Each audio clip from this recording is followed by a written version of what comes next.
священный праздник Ид-аль-Адха местные бойни традиционно пользуются повышенным спросом. Каждый мусульманин стремится принести в жертву животное, чтобы выполнить один из главных обрядов в исламе. В этом году на бойне Амира Экажева уже выстроилась целая очередь желающих совершить гурб. Чтобы удовлетворить растущий спрос и обеспечить качественное обслуживание, Амир обратился за помощью в местный исправительный центр.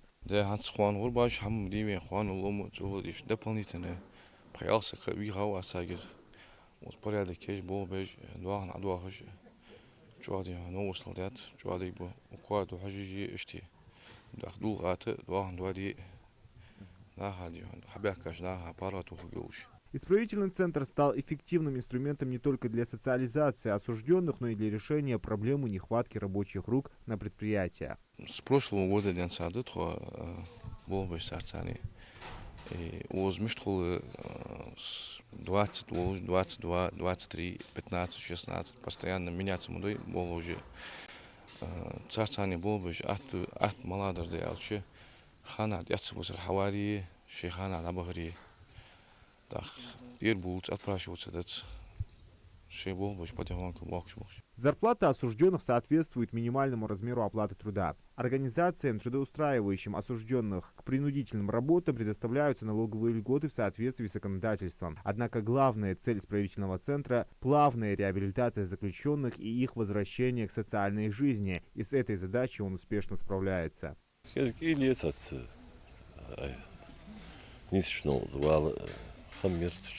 Благодаря тесному взаимодействию с исправительным центром бойня Амира Экажева успешно справляется с наплывом клиентов в праздничный сезон, а жители региона получают возможность достойно подготовиться к одному из важнейших религиозных событий года. Несмотря на то, что осужденные имеют право свободного передвижения от работы до исправительного центра и обратно, сотрудники ФСИН проводят постоянный контроль. Наполнение исправительного центра осужденными 120 человек, это из них 20 женщин, 100 мужчин получается.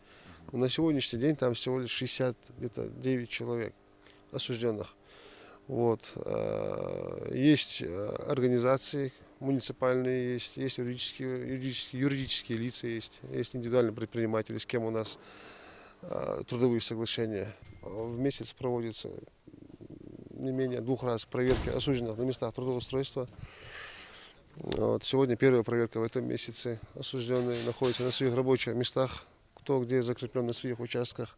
Принудительные работы с проживанием в исправительных центрах направлены на сокращение числа лиц, отбывающих лишение свободы в колониях. Это позволяет им вернуться к нормальной жизни, наладить социальные связи, получить работу по трудовому договору и восстановить контакты с семьей. Зелимхан Калоев, Адам Гулоев, Султан Могушков, Магаз 24.